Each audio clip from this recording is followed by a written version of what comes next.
Like Samantha said, this is part of a series of workshops. And this evening, what we really want to focus on is providing like an introduction to resilience and adaptation. So we feel like it's really important that we kind of start building a foundational kind of shared understanding amongst community members and stakeholders. So my name is Jaleesa. I am with Tetra Tech and I'm a senior community resilience planner and serving as kind of like the lead planner for this particular project. We also have a few other Tetra Tech folks that you'll be hearing from and working with this evening as well too. So we have Victoria, who is here with us in person. And then for our virtual participants, we have Grace as well too. So you'll work with them in some breakout sessions later on. So with that, we would love to hear from you all just to see who's in the room with us and also to start to get a sense of what have your past experiences been with climate related hazard impacts in the county as well too. So I know that you all had a pretty big storm. It's probably still an understatement come through recently. So if you could provide us your name and then just try and keep those introductory remarks to about 30 seconds to a minute, which I know is a short time, but that'll start to just get us all acclimated with each other. So how about we start with our online participants first? And I'm just going to call you in the order that you are on my screen. So Sue, you are up first. Hi there, I'm just a citizen. I have a Sue, we're getting a lot of feedback from you. I'll talk later. Okay, sorry. That works. All right. And next we have a caller with the number ending in 2245.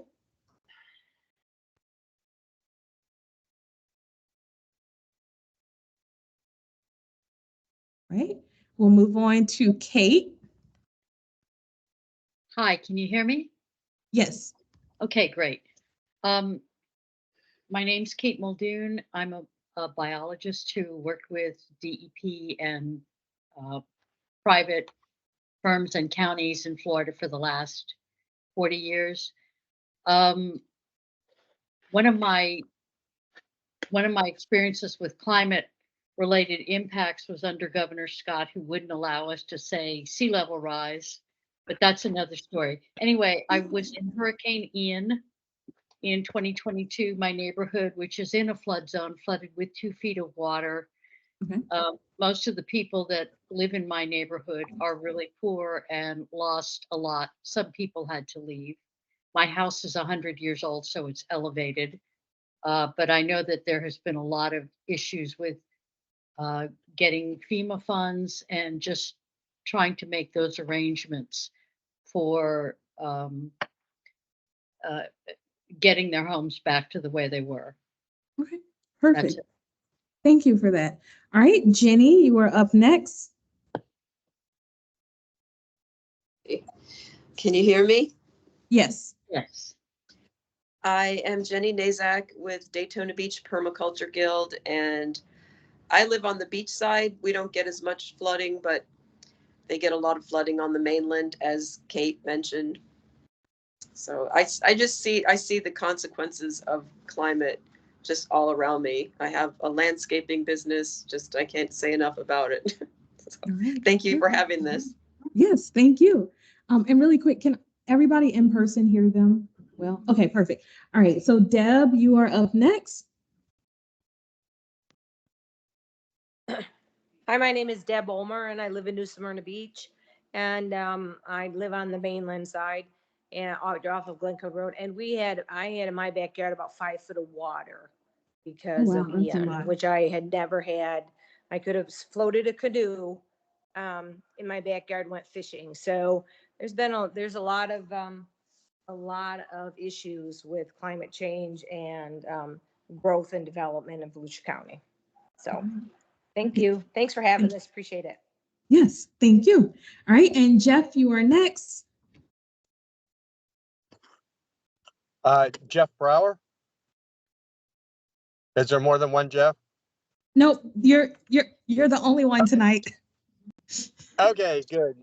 Jeff Brower, I'm Volusia County Chair, and I'm hearing this from all over the county. We've had flooding from hurricanes, but there's no doubt that there's climate related flooding because of sea level rise, because the groundwater is just high, and we have to deal with it from West Volusia, DeLand, Orange City, Deltona, Midtown, Ormond Beach, everywhere. And unfortunately, we're exasperating it with our current development patterns. So we have to look at everything that contributes, because it's really hard to control the climate, but there are things that we can do here. Thank you for doing this tonight. Great, thank you. All right, Suzanne, you're up. Hi, I'm Suzanne Schreiber. I'm with Dream Green Volusia, and I've had a few different experiences, but the one that really hit home was some of our friends that live in Port Orange. I live in Ormond Beach, by the way, but some of our friends that live in Port Orange, they've been living here for about 40 years or more, and their house was flooded after the hurricanes the year before last. That was the second time they flooded in the 40 years they've been living there. They lost 90% of their belongings when it happened, and they had nowhere to go. They went to their neighbors and were upstairs on the second floor with water waist deep or higher in parts of the house. They came to stay with us after it happened because they had nowhere to stay. So it was pretty devastating to them. And the ocean comes in, floods Spruce Creek, and then Spruce Creek backs up, and they don't live on a waterway. As a matter of fact, they don't even really live close to the water. What happens is, I believe it's called the Rose Bay area floods, and floods their neighborhood and flooded their house. And that's happened twice to them, but the flooding is literally devastating when it happens. So that Thank was you my for that. Sorry, thank you. All right, Melissa. Good evening. Can you hear me all right? Yes. Thank you. I'm using my tablet. Never tried that with Teams before. I'm Melissa Lammers, and I guess the relevant things that I do is that I'm on the board of Audubon, Florida, which has particular interest in climate issues, and of Halifax River Audubon, and I chair the Environmental and Natural Resources Advisory Committee for Volusia County. I'm a longtime resident of the North Peninsula in Ormond by the Sea, about 5 houses from the ocean. And my personal experience with climate change is observable sea level rise and more frequent and intense storms that have eroded the beach significantly to the point where there are more times during the day that you're unable to walk on the beach than you are able to walk on the beach. I'm very interested in making our community more resilient and establishing some common language and common goals. And I thank you very much for hosting this event. Excellent. Thank you, Melissa. All right, Fran, you're up. Hi, I'm Fran Vaccaro with Aqua, and I'm here to listen to hear all of what you all are saying about climate-related impacts to the county, and I'm a strong activist in this particular sustainability initiative. All right, thank you. Jack. And Jack, you're on mute still.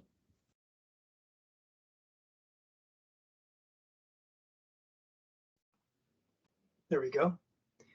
Yeah, I'm Jack Surratt. I'm a member of the Environmental and Natural Resources Advisory Committee and have an active interest in environmental causes. Have been here in Volusia County for over 60 years and have seen a lot of changes. So I'm glad to be here tonight. Perfect, thank you. And Sherry?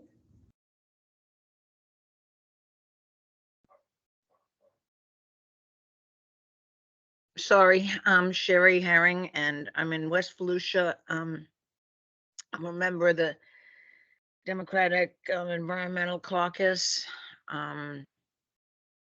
I go to other hearings and things, but I don't spend a lot of time, being active. I'm in a neighborhood that they're selling every little lot and people are getting flooded because they're raising the building sites. And another part of the neighborhood where they're raising all of the trees and building big neighborhoods of 600 homes around Victoria Park and that sort of thing. So there's a lot of uproar and nobody's attending any meetings and nobody's complaining and things are just getting passed. And I know that my neighborhood people are sick of it, but everybody's too busy and too preoccupied with their kids and their pets. And so nobody's getting to meetings and nobody's complaining. And I don't know what we're going to do about it. Thanks. All right, thank you, Sherry. All right, and then, excuse me, Ellen, we are doing quick introductions, just your name and kind of what have your experience has been with climate-related impacts. And you're muted, Ellen.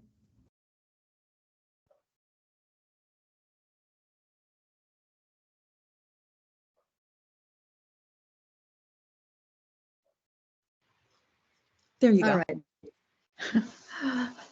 Just one of those concerned, angry old lady citizens that, you know, have been on the street corners in the past and working with some of the folks on the peripherally, you know, when I lived in Ormond to save the loop and that kind of thing. So, you know, it's just sad. I was raised in the Ormond area. It's just sad to see the clear cutting and just the destruction of anything green.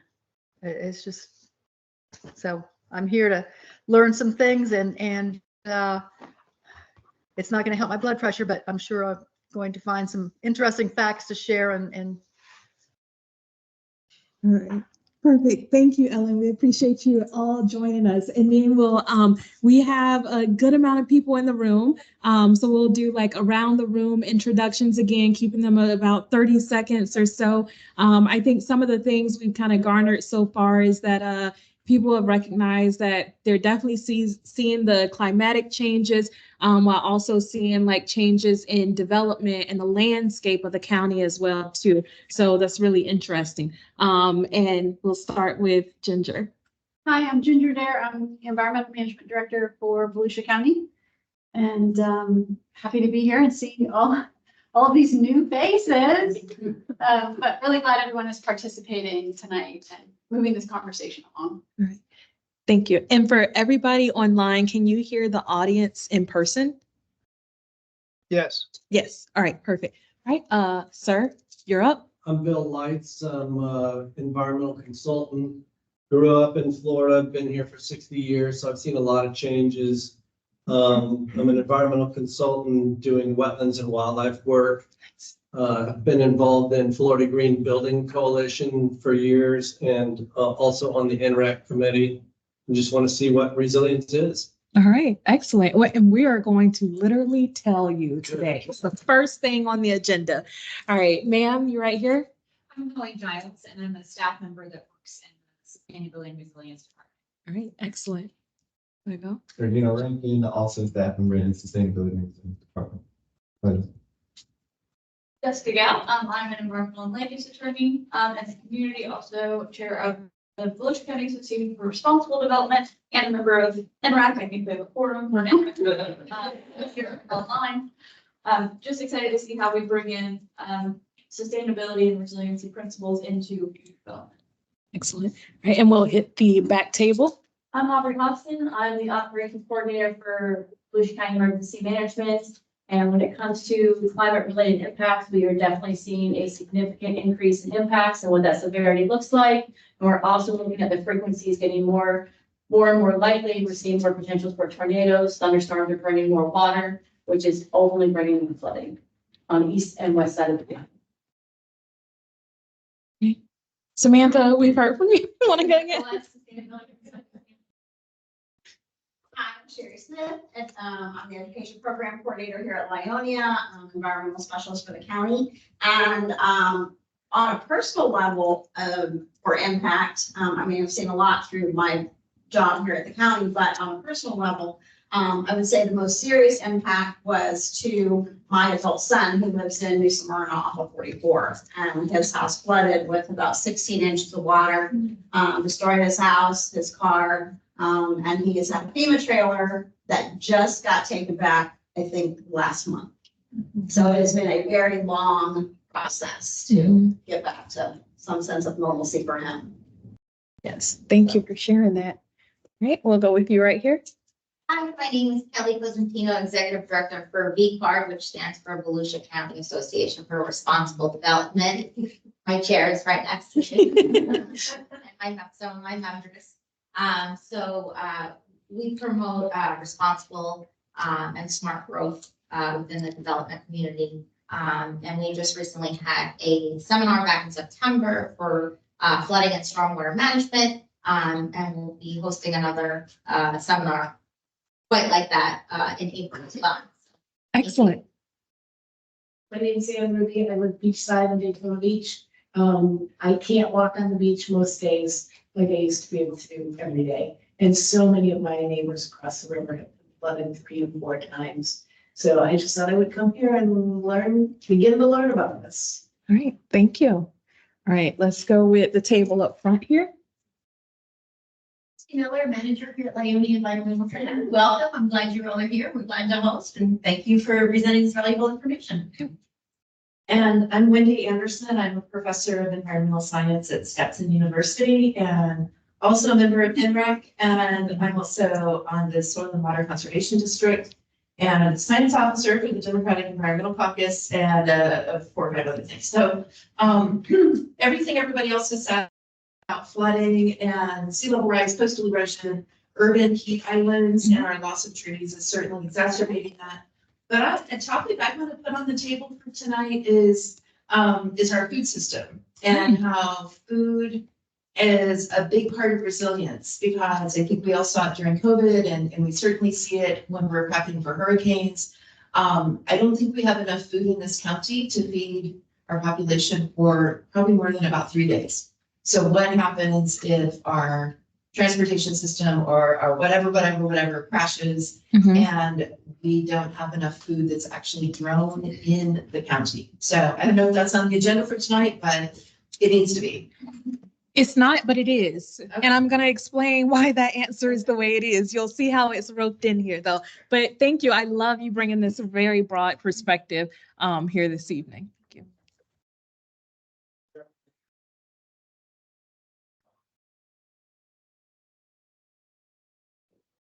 Flood, never used to flood before. And of course, as I'm getting older, it's getting hard. So every summer it's more difficult for me to be outside. All right, thank you. Right, back table. I'm Patty Bergenbach. I live in Orem by the Sea. I'm a retired geologist. When I was working, I worked on with a number of state agencies on stormwater issues related to climate change. Personally, where I live, I didn't have any direct impacts on my house, but we've talked about beach erosion. I get to my house in 2 days, John Anderson, it was flooded. They wrote everyone out and was washed out. Yeah, because I have a kayak. Good. Right, you, sir? I'm Dr. Sheldon. I'm the GIS Director of the Central Florida Regional Planning Council. And over the last few years, we've been conducting vulnerability analysis, like here with Volusia County, as well as a lot of other cities in the county and throughout our region as well. And we're exploring climate-related impacts and how it pertains to future flooding. And then we're also looking at extreme rainfall for our region as well. Thanks, good. Thank you. All right, and the back table. I'm Nancy Vaughn. I am the Natural Resources Co-Chair for the League of Women Voters. And my co-chair here is Pat. And I have seen, massive amounts of flooding in both east and west sides of the county. What I'm really excited about is a plan and implementation for all this nice money that's come in and what the implementation is going to look like. Okay, perfect. Thank you. Hi, I'm Sarah Lee Morrissey, and I'm a member of several of the organizations that have mentioned, 3 actually. I am also a retired planner and spent a number of years managing the school district's facilities and planning and ran the shelters during hurricanes. So I'm familiar with how things have changed during the years and their impact across the county. Live beachside Daytona and have experienced an inability to access the beach frequently. And another speaker had mentioned how it's hard to find times to walk on the beach now. And anyway, I'm the chair of the Growth Management Committee for the League of Women Voters, and our priority is resiliency and sustainability. So I'm very pleased to see this initiative moving forward. All right, perfect. Thank you. All right. Tom Marcy, and so let's begin. All right. Perfect. Yes, that was a perfect segue. Yeah, thank you so much. I know introductions can often, they feel a little lengthy, but I feel like it's such a good opportunity to, number one, just know the lived experiences of the people in the room. I feel like it's a good opportunity to get to know like who's sitting in the room with you, although you all are very familiar because everybody serves on boards together. So I really love that. But for this evening, really what we want to do is start to try and enhance the community's understanding of resilience and adaptation, which I think that you all, again, from the sounds of everything that you've spoke about in your introductions, right? Like you really kind of understand this concept already. And you've already had some, I love to say like, firsthand experiences of what does this mean, right? So you've been able to acknowledge that the climate is changing, like we spoke about earlier, that development is changing, the landscape itself is changing as well too. And so what we want to start to do, like our overall goals are to start to just like have this serve as a forum so that we can start to think intentionally about, you know, what are next steps for the county? How can the county start to address some of these challenges? And the important thing is that the county really wants to get community and stakeholder feedback in those decisions as well. Oh, that is here. Sorry. I thought that was online. I was like, I don't see anyone to mute. All right. So that's kind of like what we are here for this evening. So we have a few things that we're going to do. This is the only time I'm going to say you can be on your phone during a meeting because that is how you're going to participate in the activities this evening. But we really want to, as much as we're sharing information, we also want to like hear from you and get that feedback and input from you as well too. So hopefully you kind of walk away feeling like you've had some really great opportunities to share information with us as well. So in terms of topics that we'll cover, so again, like a high level introduction to adaptation planning topics and the different types of planning efforts that are out there. Then we'll look a little bit more specifically at what type of planning initiatives are occurring in the county itself. We'll have some breakout sessions so that we can do some small groups and again, just kind of have those serve as a listening session to hear from you about, you know, your opinions on adaptation and resilience efforts. And then we'll talk a little bit about looking ahead, and Samantha mentioned earlier about some of the other like upcoming workshops and different things like that.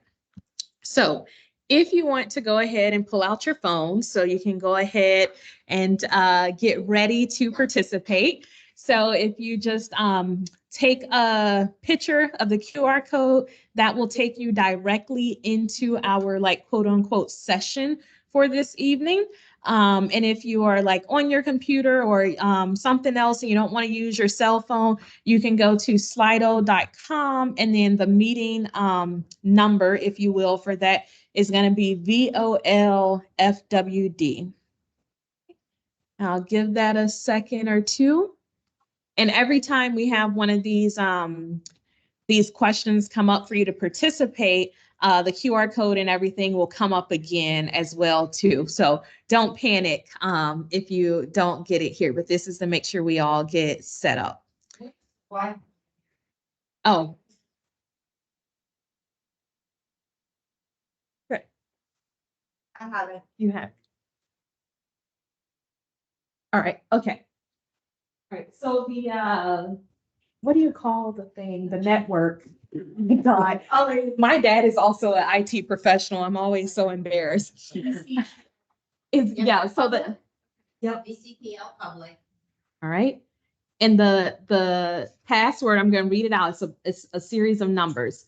79814538. Okay, one more time. 7981. What are we doing? What are we doing with the password? I'm giving it to the people in the room to join the Wi-Fi. Sorry. Okay. Thank you. Yep, I'll start from the beginning. 79814538.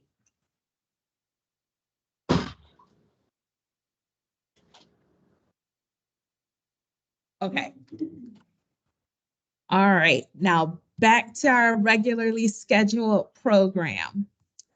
All right, so when we had you all register. Yep.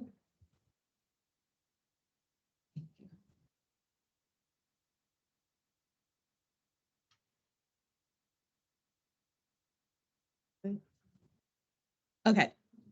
So when we had you all register for the workshop, we asked you to start defining resilience in your own words, because we really wanted to start there to kind of see where is everyone approaching this from, how are we approaching this differently. So I pre-populated your responses already for that.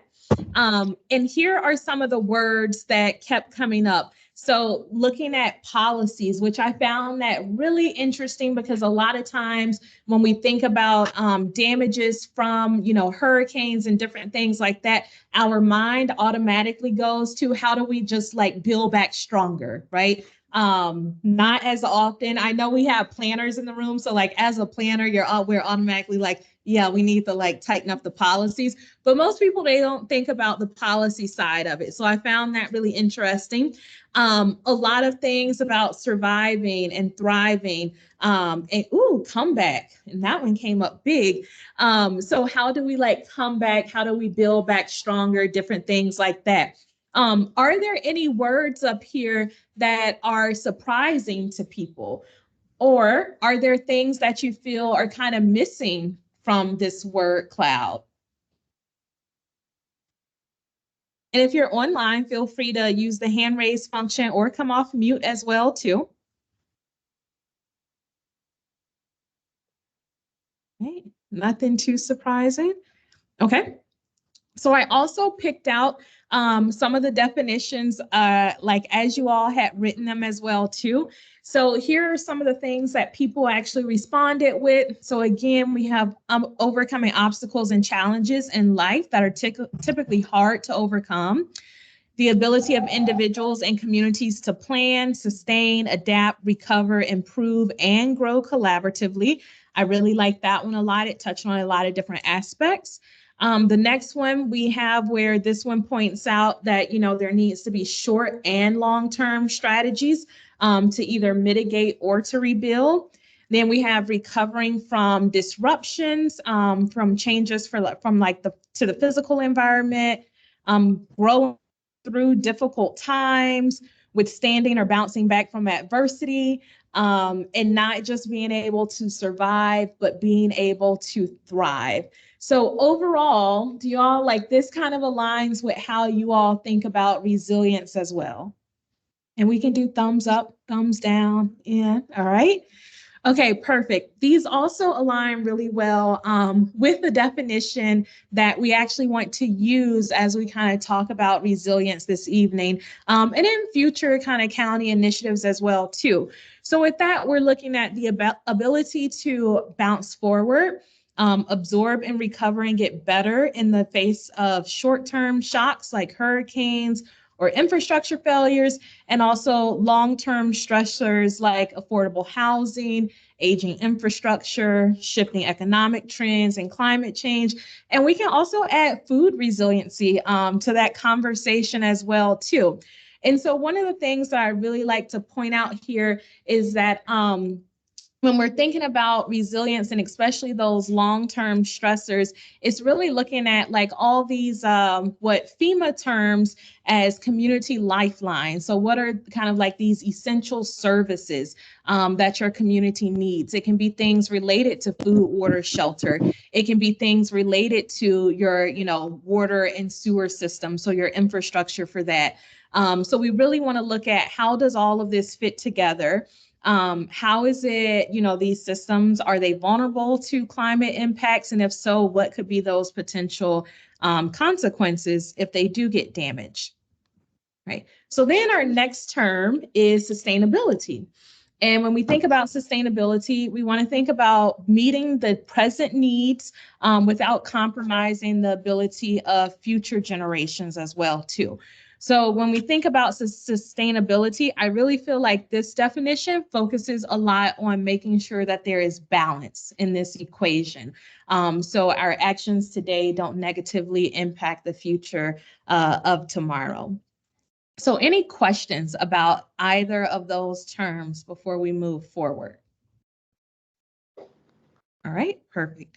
All right, and then I always feel like it's good to throw a few more out there as well too, especially because I kind of always feel like this is the part of Forrest Gump where they start talking about shrimp and he's like, there's fried shrimp, bull shrimp, like I'm from Alabama, so I like have to work in a Forrest Gump reference. But there's so many different types of flooding and we hear all of these terms and different things like that. And so it's really good to kind of start understanding like, what do all of these terms mean? Like, how is a storm surge different from a king tide? Or in some areas, they might call it sunny day flooding or nuisance flooding. But you ladies spoke earlier about, not being able to walk on the beach, like it's inaccessible most of the time. Most likely that is a king tide or like sunny day flooding because it's not raining when you're like trying to go out there. It's just the water is way too high now for you to reach it. So these are some good terms as well too. So when you think about coastal flooding, this is just water that's going to be driven onto the land from an adjacent body of water. Flash flooding. So again, like these are things that are going to be very episodic and happen very quickly and not so much like, when we have a hurricane and we have time to prepare, even though obviously a hurricane can bring like some flash flooding with it because of the rain as well too. Right, so then king tides. So this is typically like the highest tide that's predicted for that period of the year. Sea level rise, and again, kind of understanding that we have global sea level rise. And then you can also kind of have what's called relative sea level rise, because in some instances you have the water is increasing in its height, whereas the land is sinking at the same time. So you kind of have these two different factors going kind of hand in hand at the same time. All right, and then stormwater, we talked about storm surge a little bit, and then stormwater runoff as well too. So there was some mentions a little bit about kind of like deforestation, removal of trees. And we know trees are kind of like nature's sponges. They're there to help soak up all the water. So when we have a lot of pavement and stuff, it kind of increases the stormwater runoff as well. All right, so remember all of this because in my back pocket, we are going to play Jeopardy tonight as well too. All right, I don't have prizes. All right, you have glory. That is your prize. So we'll move into what exactly is adaptation planning, right? Because that's what we're here to discuss for this evening. So as defined from the Climate Smart Florida program, climate adaptation is the adjustment of human and environmental behaviors, interactions, and systems to better respond to and reduce the impacts of climate change. So in Florida, there's actually legislation that's been passed to kind of, I say, pave a pathway to make sure that communities in Florida have resources to develop adaptation plans and vulnerability assessments. And we'll get into more detail into exactly what is like a vulnerability assessment and different things like that.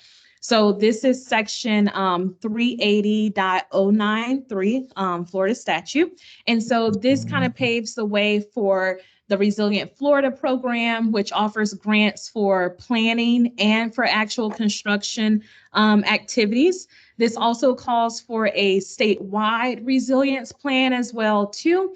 And then it includes provisions for a comprehensive statewide flood vulnerability report and a sea level rise data set report. So again, making sure that at a statewide level, those resources are available for communities so communities can be well informed and take the necessary actions to start, preparing themselves. All right. So with that, the Florida legislation actually kind of puts forth 4 major components for an adaptation plan. So with that, kind of the first component is context. So this is where people would start to put together their steering committees. So I know you all are very familiar with committees and boards. So that's an opportunity for community members to be engaged, like in addition to public outreach that would occur throughout the planning process. The next part is the vulnerability assessment. So we'll dig deeper into this evening, but this is the part I kind of say, like, that's the scientific basis of the plan to kind of figure out, okay, what hazards, impact us and how would they impact us? So like what's exposed and how sensitive or how vulnerable might something be to that exposure. Right. And then the third one is to develop adaptation strategies. So this is that to answer that question of, okay, we know what's wrong. Now, what can we do about it? So I kind of like to say that's the solution driven part. And of course, the implementation of the plan and those adaptation strategies is the final part. So I know some people spoke a little bit about maybe like the challenges with accessing FEMA funding and different things like that. And then we've also heard right there is also a lot of money out there. And I always say the challenge is knowing what's out there, figuring out how to navigate those grant applications and so on. So we kind of want to start getting some feedback from you all this evening about, what are some of those potential solutions to the problems that you mentioned. All right. So some of the benefits of adaptation planning is, of course, it provides like a roadmap. So the county, knows what is at risk and that they can start addressing those problems as well, too. And just overall, particularly in Florida, we know that, right, the ocean, the water is very important. Beaches are very important. There's ocean tourism, there's recreational opportunities, and so on and so forth. So we want to make sure that we're putting measures in place to protect people where, there's population that is centered and concentrated along the shorelines. And of course, those economic drivers that are in those areas as well, too. All right, so an example of an adaptation plan would be the East Central Florida Regional Resiliency Action Plan. And I like to try and give examples. So if you're familiar or you've come across these plans, kind of like the light bulb goes off for a moment to be like, oh, okay, like this is what this means like in the real world. So for this particular plan, this was developed in 2017, and it's a regional approach to identify risks, but risk in particular for infrastructure and to plan for future land uses. So we talked about developmental changes happening in the county a little bit already. And then also an opportunity to determine like what is the most appropriate mitigation or adaptation measure. So we don't want to develop anything that's like cookie cutter or a one size fits all. And so that's another reason why it's so important to start getting community buy-in and input in this conversation so that, there are adaptation strategies and mitigation measures that are really developed to meet the priorities of the community and the things that are address the things that are most concerning to the community. So for this plan in particular, they focused on goals, or the goals focused on strategies that were related to leadership and strategy, economic and society, infrastructure and environment, and then health and well-being. So again, kind of going back to how we previously defined resilience, where we're looking at a system of everything, and it's not only focused on like, you know, property or infrastructure, but it's very diverse to make sure that, you know, at the end of the day, your community as a whole can, you know, continue on as normal. All right, so the next thing up here is hazard mitigation. So hazard mitigation planning, it differs a little bit from adaptation planning. So we kind of want to walk through that, because they're two similar things and two processes that kind of mirror each other as well too. So when we think about hazard mitigation, we are thinking about like long-term actions that are being taken to reduce or potentially eliminate risk to life and property. And that goes on, that can be expanded to include risk to the environment, the economy, and so on. And so hazard mitigation is that process of, again, identifying these vulnerabilities within the community and then developing those long-term strategies to like respond to those risks. So again, mirroring this exact same process that we use for adaptation planning. Okay, and so in Florida, the local hazard mitigation plans are referred to as the local mitigation strategy. So if you've heard of like the local mitigation strategy, it is the hazard mitigation plan, right? And then when you develop these plans, it does make your community eligible for certain categories of FEMA funding as well.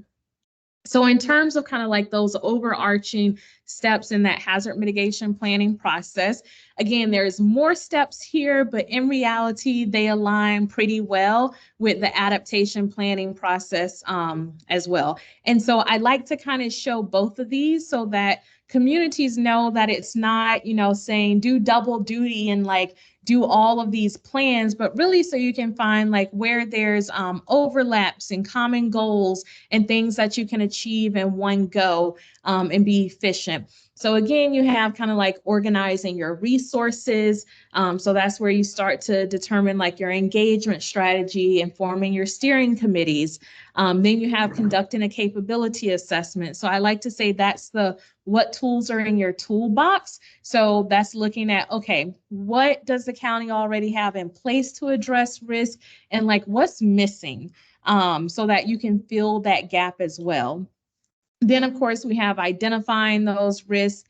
Developing the mitigation strategy is the same as kind of like figuring out what are the solutions to start addressing those problems.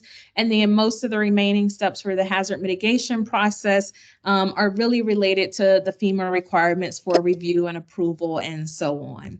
Right. So in terms of benefits for having a local mitigation strategy, there have been several studies that show that for every $1 that's invested in mitigation initiatives or something like that, there's like a return on that investment of $6. So definitely the cost savings, because we're working to break the disaster rebuild cycle. So we don't want to, you know, be impacted by a hurricane. We build everything back exactly as it was. And then 2 years later, you get hit with another hurricane and you build everything back exactly as it was. And you just keep kind of going through this cycle. All right, so here is another example, which would be Volusia County's multi-jurisdictional local mitigation strategy. So there are several hazards addressed in the hazard mitigation plan, with a little different from how the county would approach the adaptation plan. So for your adaptation plan, the Florida legislation only requires that you're really looking at kind of like all those different types of flooding. Whereas with the hazard mitigation plan, you can expand that to include more natural hazards and also human caused hazards like cyber attacks, oil spills, and so on. So with the hazard or local mitigation strategy, the kind of areas that they focused on. So again, thinking about resilience in terms of being these broad, complex systems that fit together.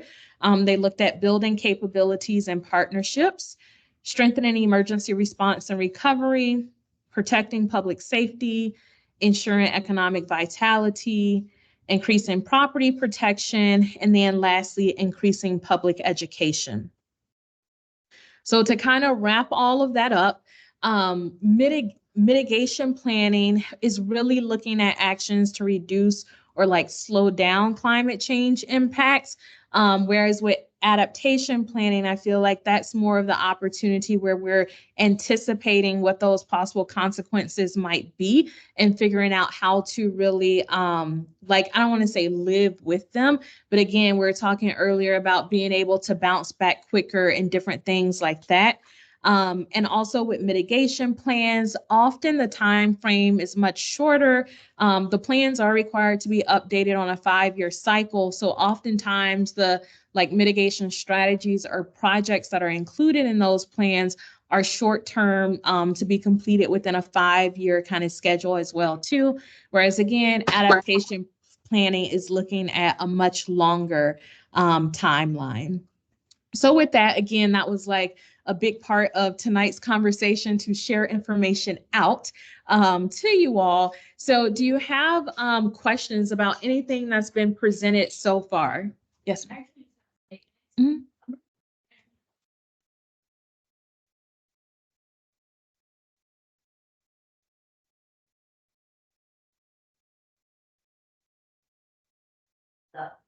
So when we start pushing that information out, we're gonna post it through community information, we'll even post it on environmental management's website and stuff. We never get feedback. We host meetings and it also includes the floodplain management plan, and that's important to this point. So if you can, please take the time. We'll probably in the latter part of the year, but we will post it and ask everyone and anyone who's has any concerns to please come and participate in the meetings. Yes. No. I used to be a schmo, so I'm all about like hazard mitigation planning. And a schmo is a state hazard mitigation officer. We just ended up with a really fun acronym for that. All right. Any other questions? Yes, ma'am.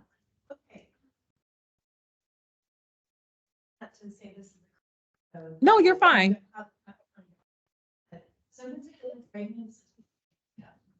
And we have a new HUD, Community Development Block Grant, which is, I understand, is completely different from FEMA money.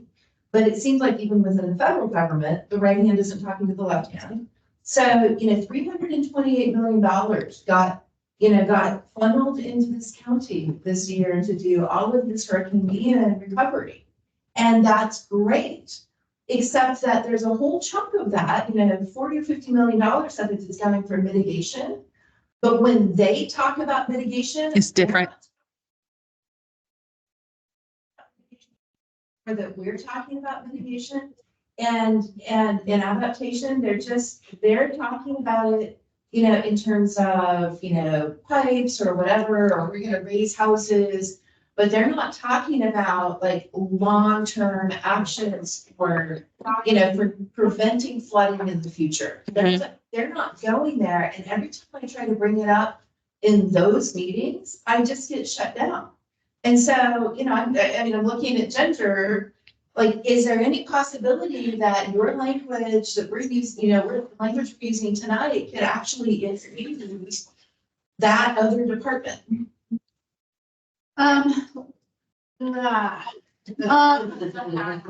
They have very specific requirements for the money that they received from HUD. We do work with them. In fact, they're working on some of the requirements for what the criteria will be for people to be eligible for some of this funding, and talking about, is the base flood elevation the right number, or should it be that plus some number, right? So they're trying to be forward thinking in that way, but they have to spend the money very specifically on people who were impacted by Hurricane Ian and helping them recover from that. And so there is a portion of that money that's available for infrastructure. It's not the larger portion, and most of it has to be spent on housing.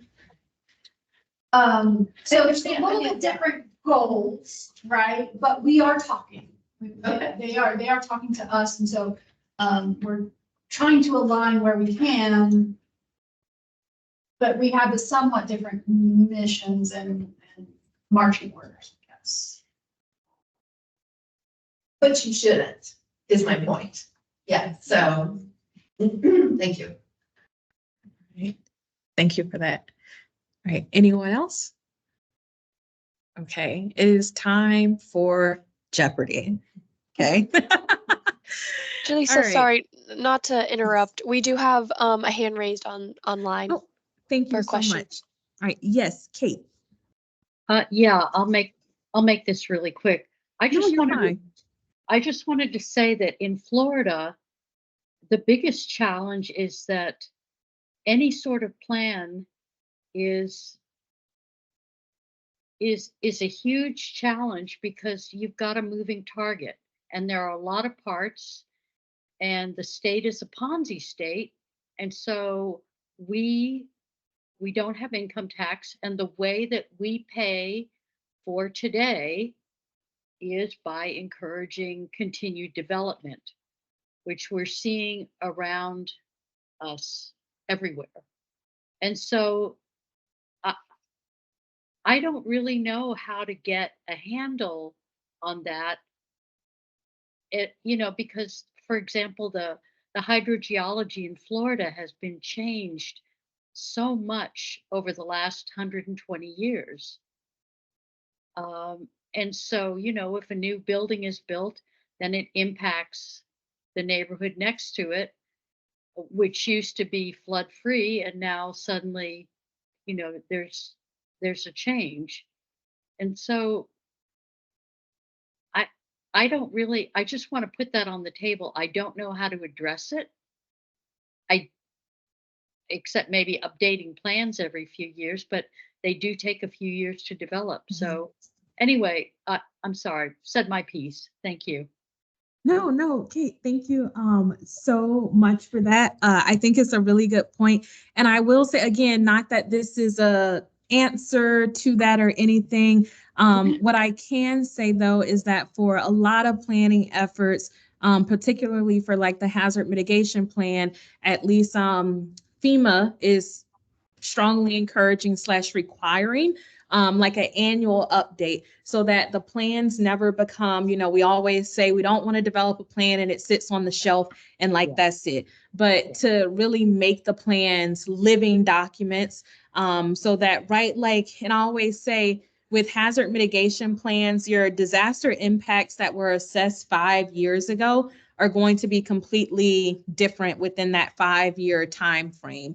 So there's at least, I'll say, measures like that in place. And I think in terms of kind of like the concerns about development and stuff, one of the things that we are also going to discuss a little bit later are like, what are some of the community's like preferred adaptation strategies? So is it where there's more policy to encourage or require development to, be constructed in a different way and different things like that. So just want to recognize that, yes, definitely hear your concerns and hopefully we start to chip away at them little bit by little bit.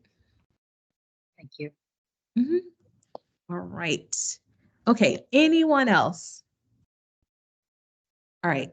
So we have kind of like a resilience themed Jeopardy. Grace, I just want you to know there were oohs and ahs when we popped that screen up.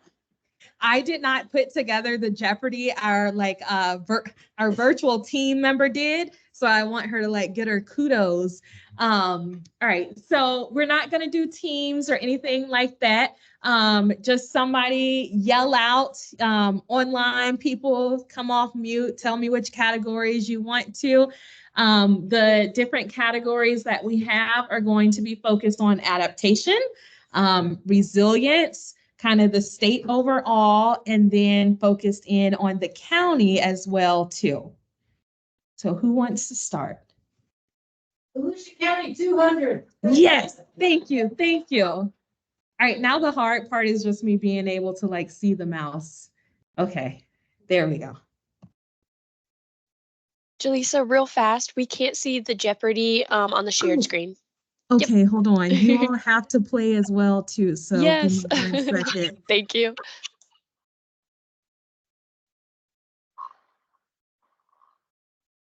All right, you good now? Yep. You can see it. Okay. All right, do we have an answer yet? Yes. Yes, you have to say what is. What is 1854? Okay, we have 1854.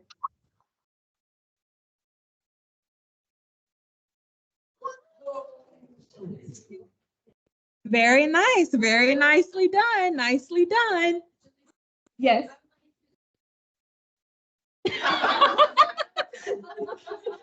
Okay, we have some ground rules we are instituting. You are not allowed to Google any answers. And we are not claiming that anyone did Google anything, but the crowd has spoken. All right. Next category.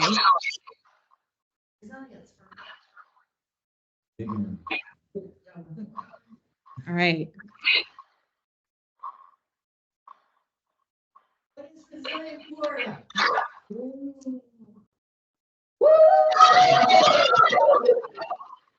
I'm throwing like, again, I'm from Mobile, so Mardi Gras, so like virtual moon pie right now. All right.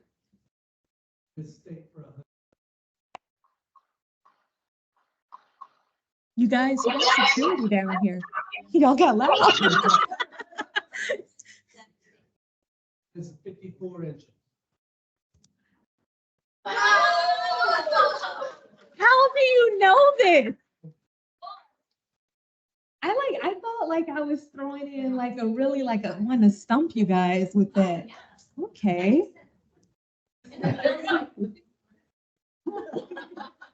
All right. Anybody online want to pick a category?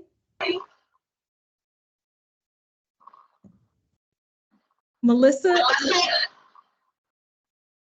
Okay, Kate, go ahead. Oh, Kate, you're muted. I think Melissa was ahead of me, wasn't she? Okay. I wasn't sure if she was coming off mute. Yeah, so let Melissa pick first.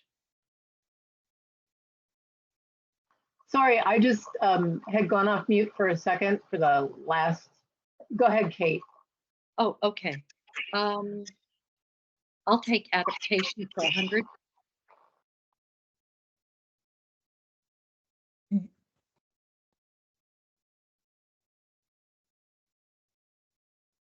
What is adaptation? Bingo. Oh, adaptation. Okay. Very good, though. Very good. All right. Who else wants to go? Everyone has to go. Okay. Yeah. That's the energy right there. Yes.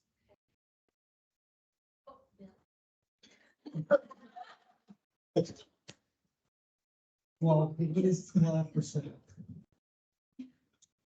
23. Yeah, so almost a quarter of the county. Yes, that is a lot. All right.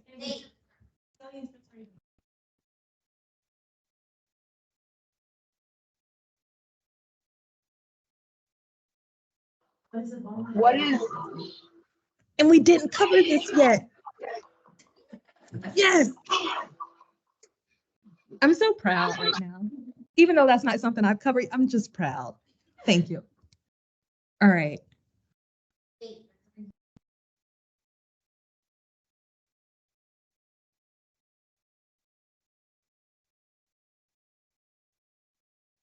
I think this one is going to stump you guys. What is Flight Week?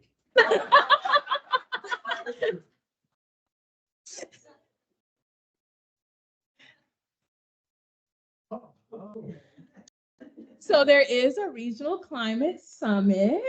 So this is new information presented. Okay. Next one.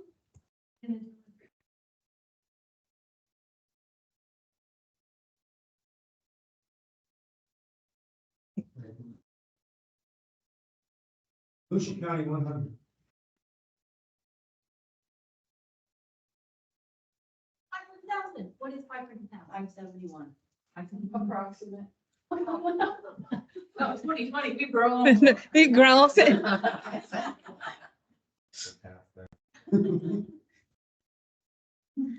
right, next one.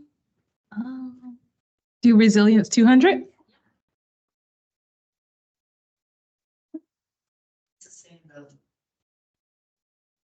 Perfect. Yes, yes, good job. All right. Ooh, let's do another 400 one. Ooh. See if I can stump you guys. Oh.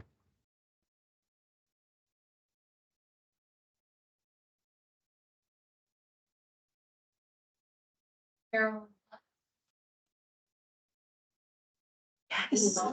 Yes. Very good. Still there. Grace, we're gonna have to come up with really challenging ones for the 400s next time. Oh, last one. Okay. Last one in that category. Yes. See, we were taking it easy, but we're going to step it up for next time. All right, want to do state for 200?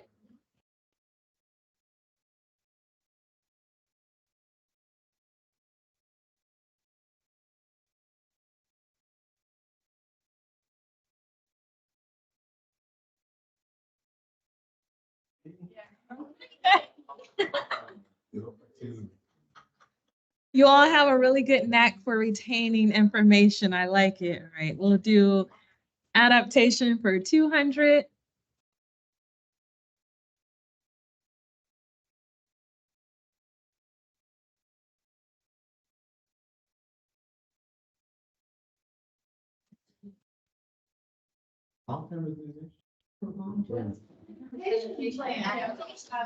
Yes, yes. All right, do adaptation for 300.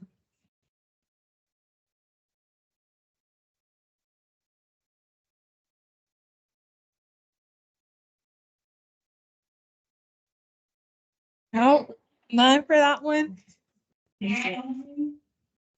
Strategy. So again, a little tricky. You all like kill the other 400. I love this. We're quick with it.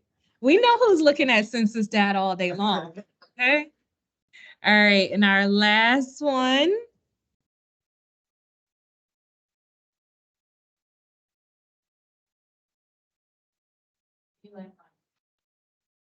We should have used that.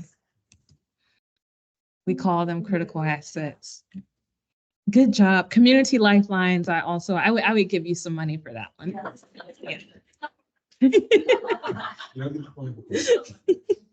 All right, excellent. So hopefully that kind of served as a good recap of information that we just went over.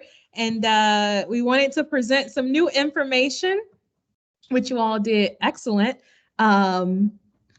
at remembering or knowing those answers already. And make sure, all right. And Grace, are you all seeing the screen? Yep, we can see it. All right, perfect. So with that, again, here in a second, we're going to break out into some breakout groups. But one of the things we did want to do is kind of just like lay a foundation so you know kind of what's going on in the county right now in terms of adaptation and resilience planning. So in terms of like plans we can think about as current, so ones that have been completed and are standing plans right now. So there's the Resilient Volusia County Phase 2 Adaptation Action Plan area. So that was in 2021. In 2017, so Resilient Volusia County Phase 1. And then the other plan is the East Central Florida Regional Resiliency Action Plan, which we spoke about a little earlier. An ongoing effort right now is a countywide vulnerability assessment, which will really focus on that one in the next few slides. And then also there are several communities who are developing their own like vulnerability assessment and adaptation plans as well too. And a lot of that is supported through the Resilient Florida program. All right. So the current vulnerability assessment that's being developed by the county. So again, this is kind of like step 2 of the overall adaptation planning process. So when we think about vulnerability, we're really looking at 2 different things. We want to think about exposure and we want to think about sensitivity. So exposure is kind of like what will get wet. So what percentage of the population, what buildings, etc. And then our sensitivity is how wet will this stuff actually get? So in terms of kind of defining the definitions, the exposure analysis identifies baseline risk and allows the community to understand risk through spatial extent. So how far is the reach? And then also the level of exposure. And then the sensitivity analysis is the inventory of community assets. And when we think about assets, that's going to be our population, our structures, our economic functions, and so on. Right. And so that quantifies or measures those impacts of like sea level rise and other flooding on those different assets. Right. So we hadn't really talked about critical assets just yet, but when we think about exposure, this is one of the questions that we'll pose to you all here in a second.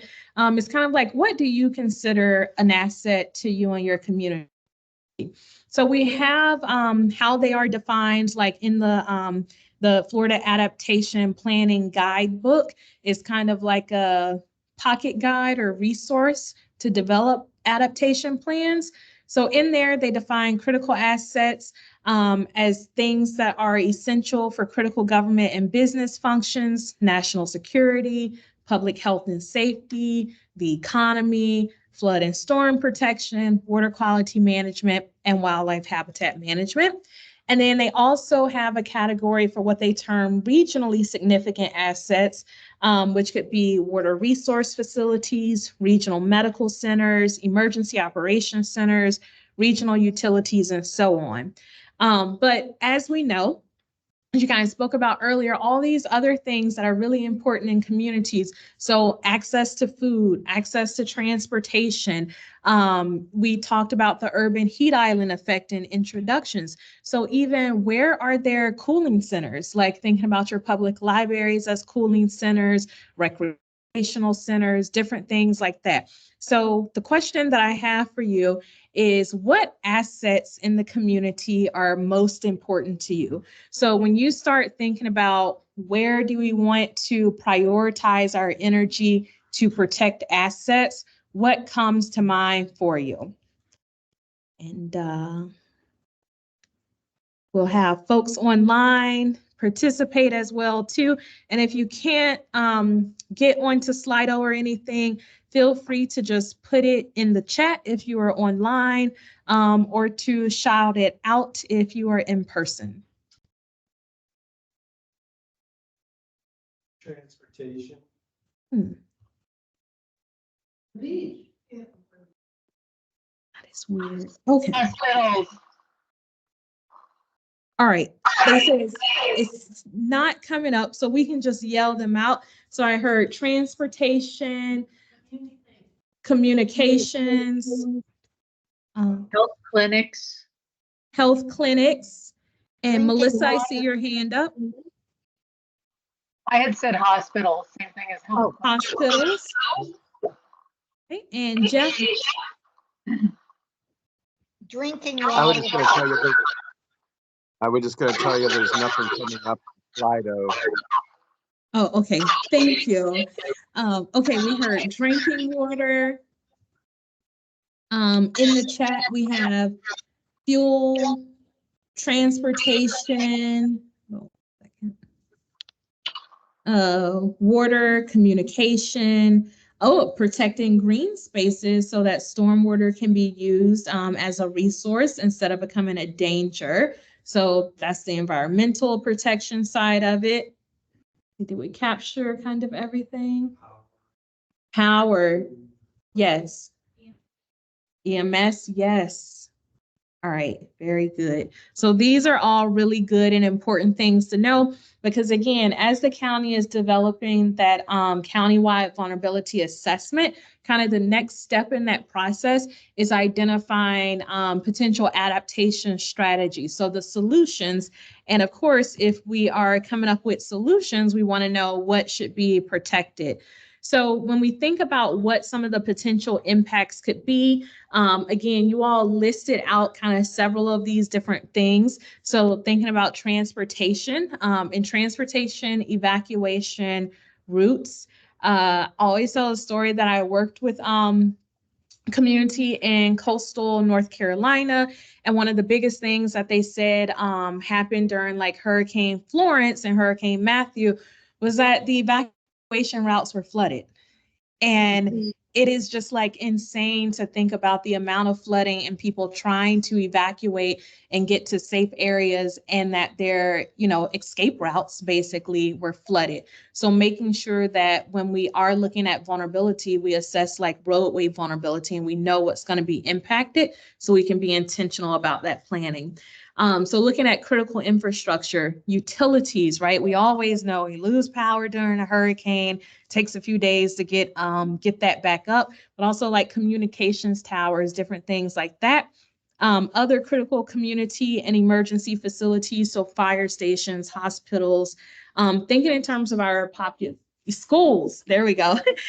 And then thinking in terms of our population, so it's not just about the number of people, but also people who, because of different socioeconomic factors, might experience a higher increased vulnerability as well too. So that could be children, it can be older adults, individuals with disabilities, and then individuals that are economically disadvantaged as well too, who might not actually be able to afford to evacuate or, have gas money or access to a car to evacuate. And then the next ones here are natural and cultural and historic resources. So that's where we can start thinking about beaches, state parks, green spaces, and then those regionally significant assets, which we covered a little bit already as well too. Things like airports, seaports, and again, somebody else brought up that food is not on this list. And yes, and I think that's because these lists were pulled from the Florida Adaptation Planning Guidebook. And that legislation is largely focused primarily on flooding, which yes, if you flood and everything, you will still have instances where people do not have access to food. But I want to say, I think that is probably why you don't see food as represented on here so much. All right, so thinking about that, the types of adaptation strategies, and again, like these are just high level kind of categories that we have. So it's going to be protection, accommodation, retreat, and avoidance. So with protection, I have a picture of a seawall up here. And when we think about protection, that is where we are adding some type of structurally defensive mechanism, if you will, to protect things that are already in place. Accommodation, the picture that I selected here was for a home that has been elevated, like above the base flood elevation or, the anticipated level of major storm events. So this is where we take existing structures and we physically alter them to try and add a level of protection. The next one here is retreat. So this is where we try to move or relocate existing development away from hazard-prone areas. And then the last one here is avoidance, where, we try and guide or encourage development to occur outside of those hazard-prone areas. And that can be accomplished through policies or incentives or, other measures as well, too. So thinking about that, I won't go to Slido since that is not coming up, unfortunately. But the question is kind of like, what types of adaptation strategies would you most prefer? So you can, again, shout them out. Let us know kind of your thinking, reasoning behind that as well, too. Jaleesa, we also have a hand raised online. I think it raised before, too, so it may be a question. Okay, sorry. Yes, Jeff. Thank you. I love your definition of adaptation. I think it's right on and perfect. Unfortunately, I was thinking about this when you were just talking about all the different groups. When you talk about population, what I didn't see on there is just the property owners of every Volusia County resident, because they are being adversely affected, not just by hurricanes, but at this point, by almost every normal rain event. They're experiencing flooding because the water table is too high, because of sea level rise, all of those things. But I think we have to focus more on that, because what I'm hearing from some segments of the population is that I've heard this in meetings, that not with county meetings, but out in the public, that people are just going to have to get used to it, because we can't stop growth. Development is going to happen, and I don't think that's the answer. I don't think we have to tell everybody else, well, you built at sea level and now you're being flooded. It's your fault because you didn't raise your house 6 feet above sea level. We can't afford to raise every development in the county. So we're going to have to look at how we're developing, and I'll make it a question, is that contributing to the flooding?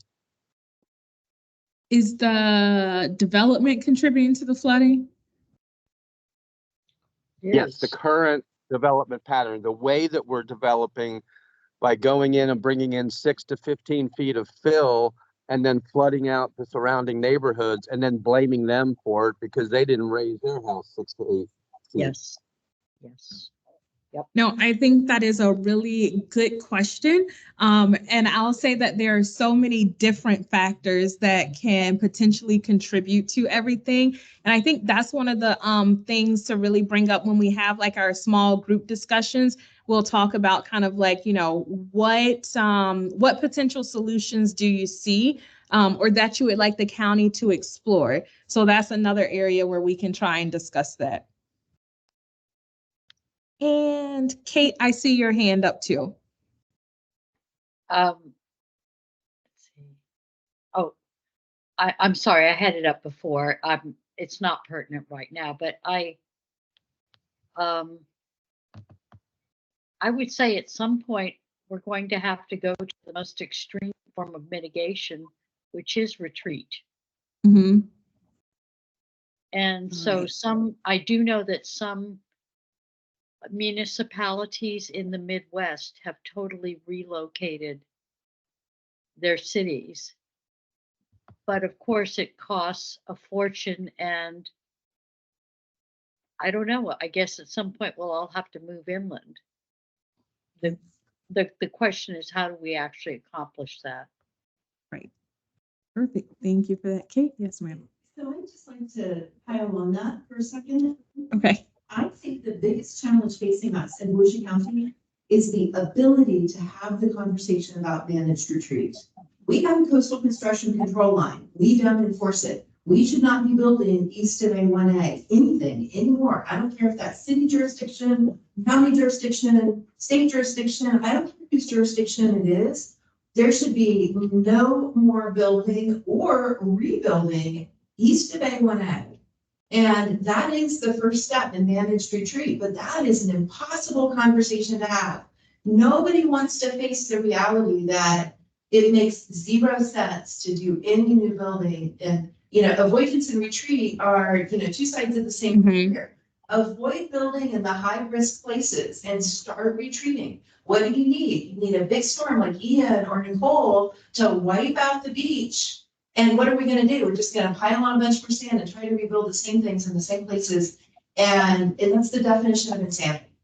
So I'm so glad you're here to talk about retreat, because countywide, we need to talk about it. And we need elected officials to be willing to talk about it. And they won't. Every time you bring this up in a public meeting, there's 3 of them, and you know who I'm talking about. They bring out the word fear mongering. Well, I don't want to be a fear monger. You're being a fear monger. No, this is our reality. We're not fear mongering. This is just the facts. So when are we gonna get our electeds to wake up to this? That's what I want to know. We need no electeds. All right, adaptation strategy.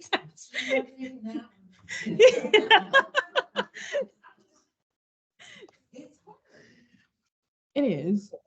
Yes. Tell you from the hazard mitigation aspect, when we assist the public with mitigating for their homes, most of them want to raise their homes. We've asked them to do acquisitions and they don't want to move. They love their piece of property. But it's fine to raise your home, but one of the other concerns that we have is access. Just because you raise your home doesn't mean there's gonna be access to anything. If first responders can't get to you, first responders can't get to you. And it puts them in greater danger. Yeah. Just put that out Yes. there. So I Sorry, think one of the jumped things out. that we have to talk about outside of just accommodation, and yes, you can raise your home, you can raise your home 20 feet in the air if you want to, but you're still missing that access point in getting in and getting out. If you're flooded for 14 days, most people do not supply food for 14 days. So it's, yes, public safety tries to get out to everyone when they are flooded, but raising your home isn't always the best answer. Well, and there's another issue is what's happening to your wastewater. Yeah. Your wastewater infrastructure is underwater. That's All right, I'm gonna jump online really quick because we have two hands. Melissa?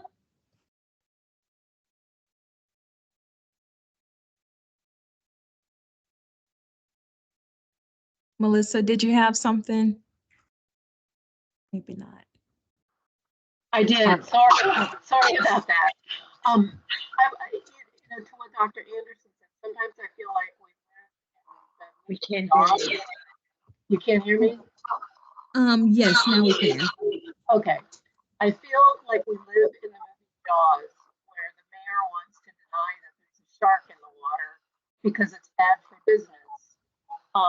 When we have the opportunity to do something, the barrier island, for 150 years, Volusia County wasn't subject to terrible storms, but now we are more often and more frequently, and our barrier island can't exercise its protective function because it's also our economic engine. And I do agree, we really need to look at places along the coast where we should just stop building because it's a fool's errand to do so. So that is both avoidance and retreat. But I also question, and I question in terms of avoidance where we build because we have to bring in so much fill and because we do build so close to wetlands, again, which provide an ecological function that is protective potentially of our man-made structures, but we shut them off. So that's avoidance as well. I think we've been doing accommodation or protection. We do seawalls, and those work for a while until they don't. And in accommodation, it's been mentioned, yes, we can put the houses up on stilts, but if the road washes away, what good is that?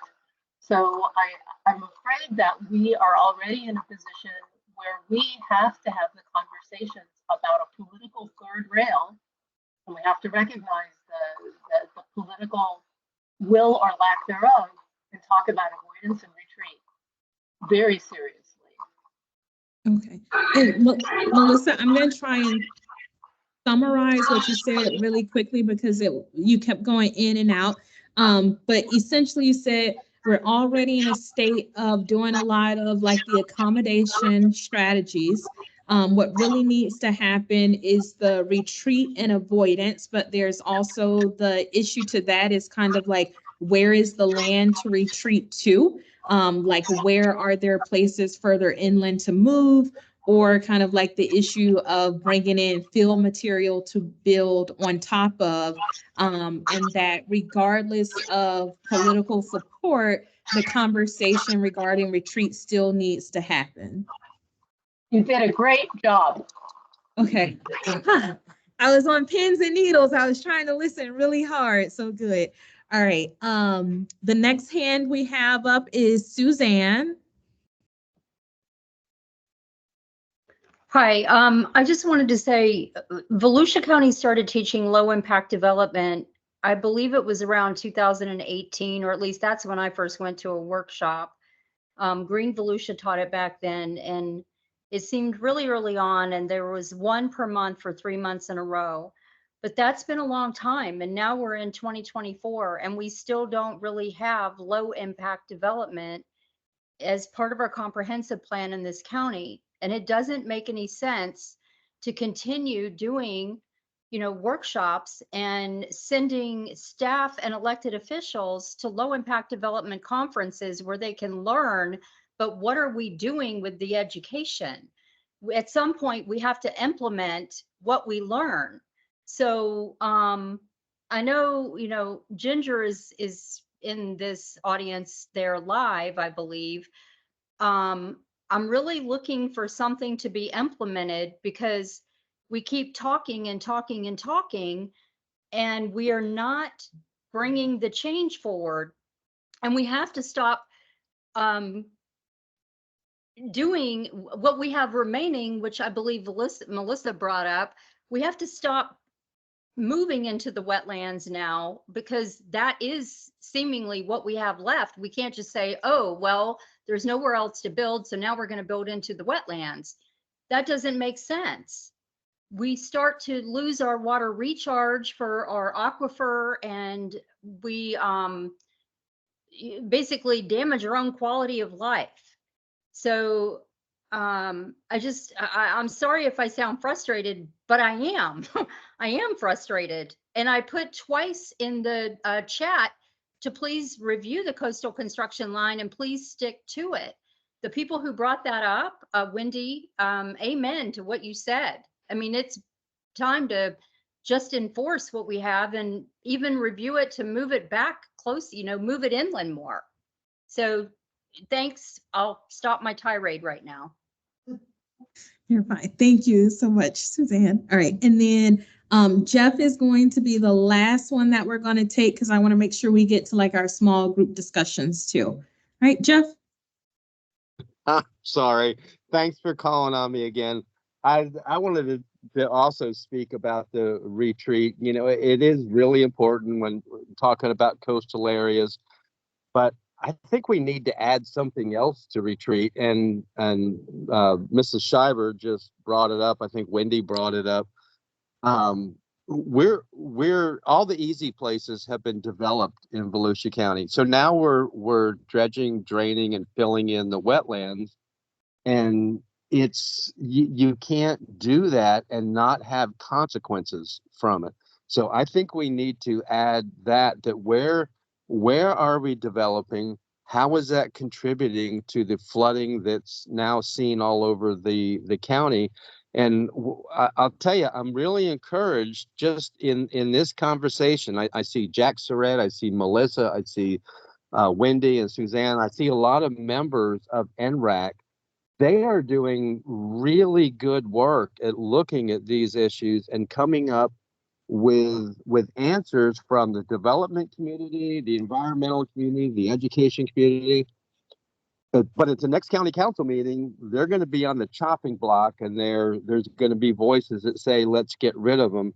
This is not the time to get rid of NRAC or anything that deals with the specific problems of how we're developing and what are the consequences of it. So retreat, yeah, absolutely. We need to retreat from developing on the properties that we have always said that we would never develop because they were critical to our health, and it is. Thank you, and I won't interrupt again. No, you're fine. And I hope you heard your applause that you got here in the room. So your comments are very much appreciated. All right. And okay. So kind of that was a really good segue for us to break up into breakout groups. So what we'll do, because we actually, at first we are going to have more people online than we had in person. So we'll have 2 groups here in person, and then we'll have just you all as online as one group, and Grace will facilitate that discussion. And again, we've had some really great discussions already. It's been really good to get your feedback just now on, like, different measures that the county can take, or maybe some things that, there's an opportunity to revisit those things, and make sure that, measures that were put in place are like actively, being enforced and everything. But essentially, these are kind of the questions that we'd like to take some time and have you share your thoughts on. So again, we want to know, like, what climate impacts are you most concerned about? Like I said, the adaptation legislation really calls for looking at primarily just flooding types of things. But I think it's important, like, if there are things like the urban heat island effect and extreme temperature, that you bring those up. Looking at what in the past has actually worked to address these hazard impacts, and also what has not worked. So again, in thinking about trying to develop these adaptation strategies, what are things where you're like, yes, there should be more of this, or like, absolutely, that was not a good idea. What's the role of the county in addressing these? What actions can the county take, which we've kind of like discussed that a bit already. And then the last thing is kind of like, where do you see the benefits of these adaptation strategies, and what might be some of the drawbacks? So really, we want to start to get into, like, what's most important to the community, and where might there be obstacles or challenges with building more community buy-in for these adaptation strategies, and implementing adaptation and resiliency overall. So with that, let's stay in our groups for like 15 minutes or so. So we will reconnect at 7:55, to do some quick math. And again, not like we're trying to condense those conversations. I think we've had really good conversations, but this is kind of like a starting point to help us inform like future conversations and workshops as well. So with that, at my last meeting, there was this awesome woman who split up the groups for me, and she made it so easy. So give me 1 second. In person, I'll split up the groups, and then online, all of you will serve as one group. I'll be Susie. Okay, yes, we have another awesome woman splitting up the groups. All right, everyone online, I'm going to start breakout rooms. So bear with me as I kind of mess around with Teams to get us into a breakout room.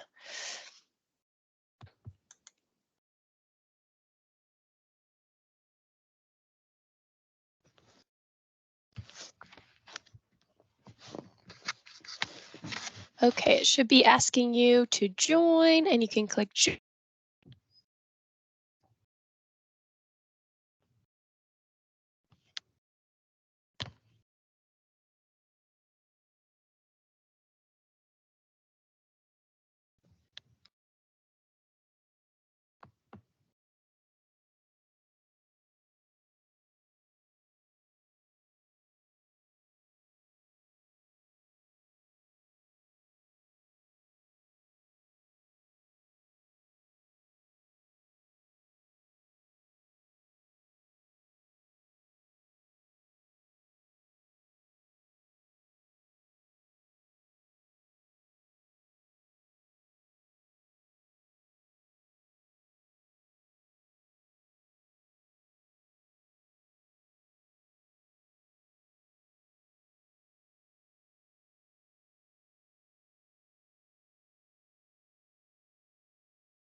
Okay, I just want to check that everyone online is returning back to the main group. right.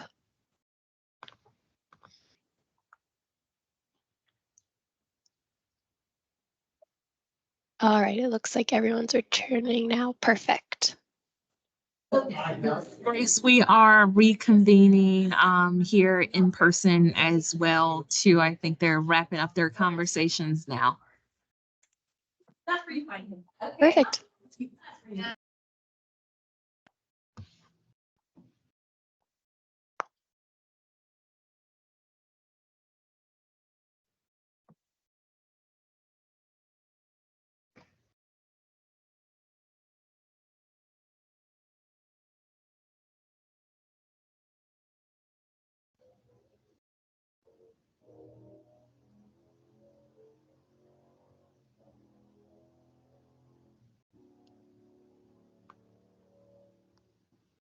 Wrap up conversations a little bit sooner. That means I feel like it was a good, successful conversation. So thank you for that. The next thing that we want to cover here in our last few minutes is just to kind of share some information with you in terms of kind of looking ahead and different things like that.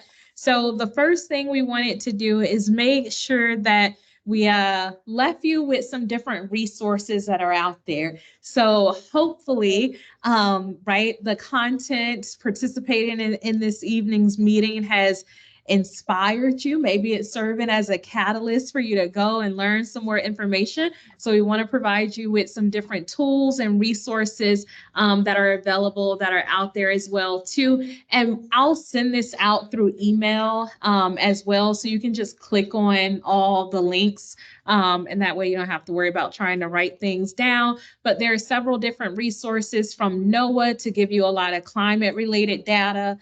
There's resources from the University of Central Florida to help you with some more of that like socially vulnerable population data that we spoke about. There are things, again, from FEMA to kind of help inform you about risk. And then there's a lot of resources, of course, through Florida's Office of Resilience and Coastal Protection, and then also from the East Central Florida Regional Planning Council. So with that, one of the things that we do want to ask of you as kind of your last step tonight is to please take a 5-minute kind of post-workshop survey so we can see, you know, how hopefully your knowledge increased or changed throughout this evening's presentation. I know that we had a few challenges with the Wi-Fi and different things like that. So feel free to even take a picture and maybe as you wind down this evening at home, you can fill out the workshop survey. But we'll also send this as a follow-up through email as well. And I just kind of want to close out and make sure we offer one last opportunity for any questions or final comments this evening. Oh, thank you. Thank you. And a fall. Jalisa, we do have a hand raised. I believe Kate has her hand raised, or several people do. Let's see. Yep, Oh, I yep, see Kate, Kate, you're first. Grace. We do have several hands up online if people want to hang out for a second. Yes, Kate. Oh, Kate, you're muted.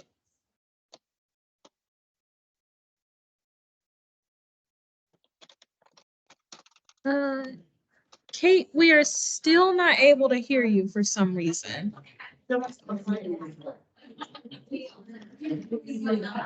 Okay, I'm sorry, Kate. Feel free to put it in the chat though. And Melissa? I put it in the chat. It was just to bring back the QR code, and you have. Thank you. Okay. Yep. Thank you very much. Thank you. And Suzanne. I just wondered how many people attended this both online and in person there. Like, what was the total attendance? 34. Or, well, 34 was the number you had actually, I think, signed up. So we had 34 registered, but I'll have to do a final count at the end of tonight for like who was actually present. Okay.